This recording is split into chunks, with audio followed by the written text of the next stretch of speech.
Hello tech lovers, welcome to our channel Reviewing Indian. Like we do with any other product, today we are going to do a comprehensive unboxing and hands-on review of the much anticipated Redmi Note 8 Pro. So let's start without any further delay.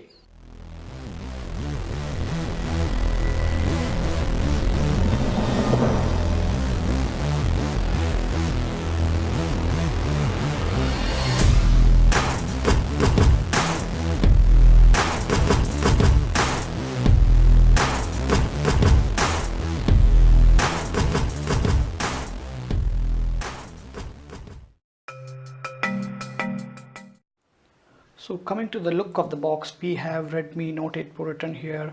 It says 64 megapixel AI quad camera. It says India's #1 mobile brand, 6 GB RAM and 128 GB ROM variant is what we have here. Xiaomi written here. It says Redmi Note 8 Pro, Alexa built in. That is one specialty of this phone.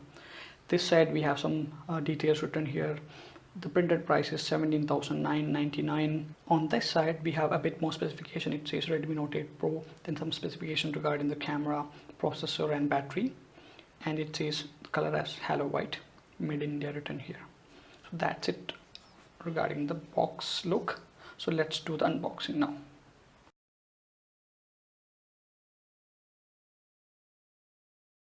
So let's open the box now. I'm very much excited. So it's very easy to open. So here comes the top. So we have one white box here. I think this is the case, TPU case. Yes, it is, and there is some paperwork. Let me keep it aside. So we have the phone itself. Let me just take it out. Wow, that feel. Really guys, this feels really hefty, and there is a good weight to it. So let me slowly remove this cover here. It says Redmi by Xiaomi logo here, and we have the phone. Wow, it looks really good. So let me keep the phone aside and check for other contents of the box. So there is one more layer here. Let me keep it aside here. So we have this charging cable here. As you guys are aware, this is type C, USB type A to type C cable here. Let me keep it aside. Then we have in the box, let's see what we have here. The charger. Is it a normal charger or fast charger? Yes, it's an 18-watt charger. Yoo-hoo! This is an 80-watt charger, so it's a fast charger. Then there is nothing else in the box.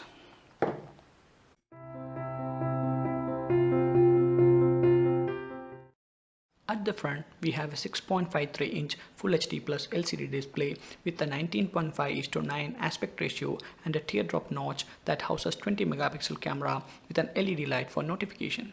The earpiece for call purpose is situated under the display, which provides good call quality. Moving on to the top, we have secondary noise cancelling microphone and an IR blaster, which can be used to use your phone as a remote if needed. Moving on to the back, we have Gorilla Glass 5 for added protection. You get amazing bang for your buck by the sheer number of cameras you get for the price. You get not one, not two, but 3 cameras at the rear, plus a depth sensor. Talk about camera for every purpose. The main camera is Samsung's own GW1 64 megapixel RGB module.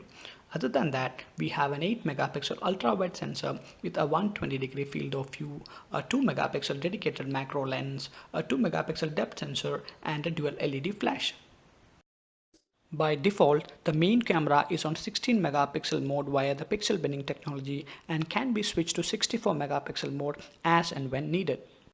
At the bottom, we have one loudspeaker, a primary microphone, a 3.5mm jack, and a USB Type-C port for charging. On the side, we have trays that can accommodate 2 SIM cards and a memory card with a maximum storage space of 512 GB. The SIM tray is reinforced with metal for better durability. And moving on to the other side, we have power and volume button.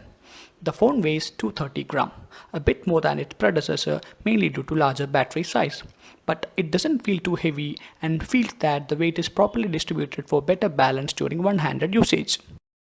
The phone comes, as I said earlier, with an 18-watt fast charger, which in my personal experience can charge the phone from 0 to 40% in 30 minutes.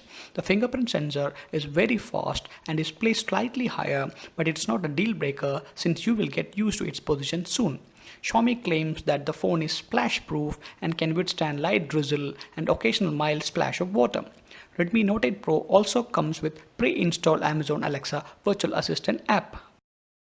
So I've been using the Redmi Note 8 Pro for the last 5 days, and I've been using it along with my Pixel 3 XL as a daily driver.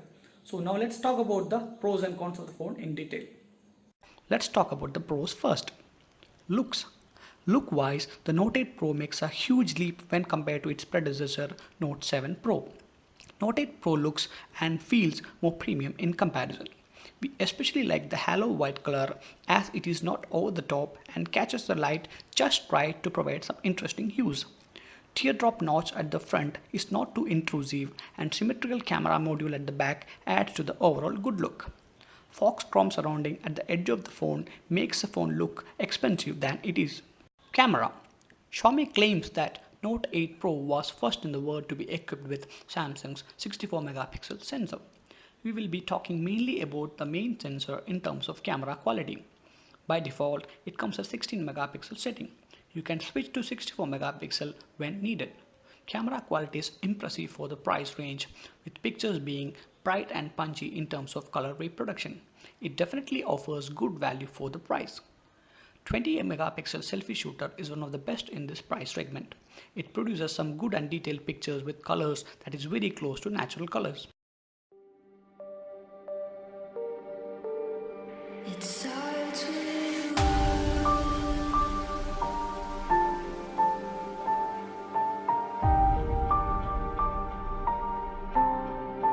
all I know.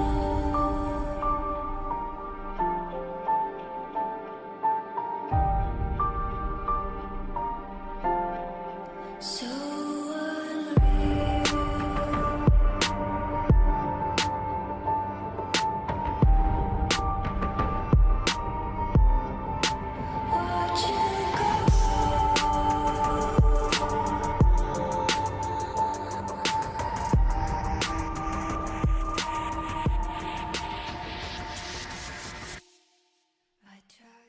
video quality seems to be good but was affected by lack of optical image stabilization as electronic image stabilization can do only so much. We really like the quality of audio output from the video. The microphone did an impressive job by capturing audio with excellent clarity and loudness. Check out the video samples as we compare the video output with that of Pixel 3 XL. We didn't notice any heating issues with the phone while shooting the video. In comparison, my Pixel usually heats up and switches off after 20 to 25 minutes of continuous shooting.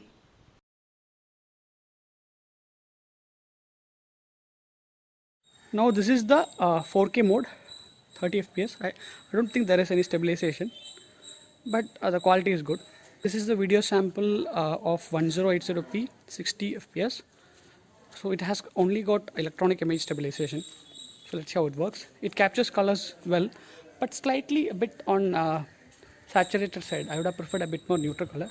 So this is the default mode, 1080p and 30 fps with electronic image stabilization. So this is the lowest setting, 720p 30 fps. This is slightly blurred in comparison. So this is the sample with that 8 megapixel wide angle. It's okay. Again, this is pixel sample 1080p 30 fps, and again the stabilization is good. The colors are more towards natural.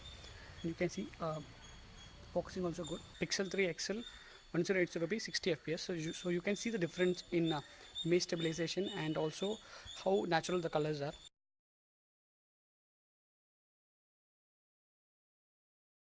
So guys, this is a side-by-side comparison. I have both Pixel and Note 8 Pro front camera on. So you can see again Pixel is on a very neutral side, but I like the looks of this Note 8 Pro. It's more punchy. It actually captures more detail than the Pixel front camera. That's for comparison. Display and speakers. Despite being an LCD unit, images and videos look spongy and has capacity for good color reproduction. It gets bright enough and I didn't face any issues while using it in the sunlight. In case of speakers, despite coming with only one speaker, the audio output was sufficiently loud and clear without much distortion. Practice 2 in Mexico City, Red Bull's Alex Albon lost control at turn 7. The Thai driver hitting the barriers. Performance. Now let's talk about the sheer firepower of this phone, the MediaTek 8-core Helio G90T processor.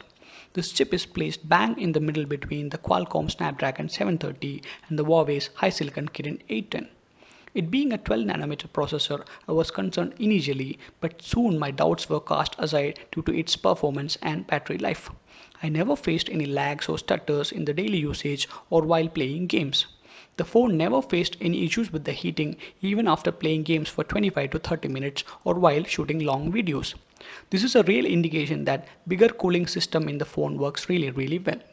Battery life. Initially, I thought that the bigger battery was given due to its less efficient 12nm chip, but again I was wrong. First of all, during daily usage with 80% 4G and 20% Wi-Fi, I can easily end the day with around 40% charge remaining.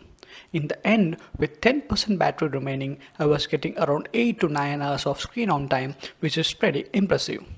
Even during idle, the phone likes to sip through the battery very slowly. Overnight, it loses only around maximum 3 to 4% of the charge. So you can call this phone a real 1.5 day device. Now let's talk about few cons. MIUI and Android update. I'm not a big fan of MIUI. It is too colorful and cartoonish for my liking. I prefer minimalistic OSs such as either stock Android or OnePlus's Oxygen OS. There are a lot of Mi apps that are pre-installed. I have spent some 10-15 minutes uninstalling most of them in the first day itself. Also, the phone came with Android 9, not Android 10 as we have expected. Ads. This was totally unacceptable. Most of the Mi apps tried to push ads, which is downright annoying and spoils the overall user experience. Xiaomi should do something about this. Audio output via earphones. Audio volume output via wired and Bluetooth earphones were low. Particularly, Bluetooth earphone volume output was at least 15 to 20% lower than average. I tried multiple Bluetooth earphones and the result was same. Also, overall audio quality was average as well when it comes to the case of wired and wireless earphones. Amazon Alexa app consumes more power. Much hyped feature of this phone is the pre-installed Amazon Alexa app. While the voice assistant worked just fine, I found that the app was draining battery very much. Hence, I had to uninstall the same to stop the quick drain of the battery. 8 megapixel wide angle shooter is poor. Note 8 Pro's 8 megapixel wide angle sensor image and video quality is really poor as compared to the main sensor and selfie shooter. Images and videos are blurred and fail to capture much details other than providing 120-degree view angle. Note 8 Pro goes head to head with Realme XT and Samsung M30s. And these are my observations. Note 8 Pro has better processor. Its Helio G90T is much faster than Realme XT's Snapdragon 712 and Samsung's Exynos 9611. Note 8 Pro has better selfie camera. Note 8 Pro's 20 megapixel camera shoots much better picture than the other two.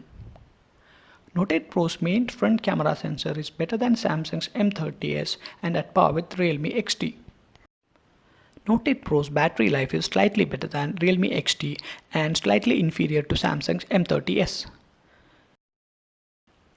Realme XT and Samsung M30s gets an AMOLED display and on-screen fingerprint scanner, but Note 8's fingerprint scanner is faster.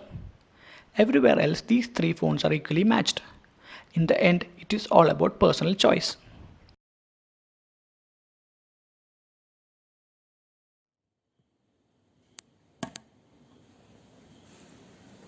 Hello guys, I thought I'll shoot the final verdict part of this video using Redmi Note 8 Pro's front camera. So as you guys saw, Redmi Note 8 Pro offers a lot of delayed features such as that enticing looks, really good display, excellent battery life and the performance when it comes to gaming and all, and also that main cameras, front and rear main shooters, really impressive. Of course we had a few issues like the ads were popping up, and also there was issue with the audio quality when it comes to Bluetooth earphones, and also we were not big fans of that ultra wide angle camera like 8 MP camera. But these are not deal breakers, because after using this phone for 5 days I really fell in love with the phone. And if I had to give you a final verdict, compared to Samsung's M30s and Realme XT, this is one of the best value proposition in the 15,000 to 17,000 rupee bracket. So please go ahead and buy it. You will not regret your decision. So if you like this video, please leave a like and provide your comment, and also do not forget to subscribe to our channel. Bye.